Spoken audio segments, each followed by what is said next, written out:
अळूची भाजी थोडीशा वेगळ्या प्रकारची. अळूची देठं आणि पानं स्वच्छ धुवून पातळ अशी आपल्याला चिरून घ्यायची आहे.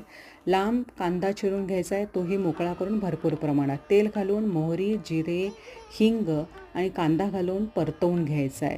त्यानंतर कांदा लसूण चटणी, लाल तिखट, गोडा मसाला, धनेपूड, हळद हे घालून परतवून घ्यायचं आहे. त्यामध्ये गूळ घालायचा आहे आणि अळू चिरलेला आणि त्याची देठं चिरलेली घालायची आहेत. त्यानंतर त्यामध्ये चवीनुसार मीठ घालून पाणी घालून वाफ आणू द्यायची आहे. मग आपल्याला त्यामध्ये लिंबाचा रस घालायचा आहे. अळू म्हटलं की लिंबाचा रस आणि गूळ हवाच. त्यानंतर बसेल इतकंच आपल्याला बेसन घालून सैलसर अशी ही भाजी करून घ्यायची आहे. थोडंसं तेल जास्त घालायचं आहे.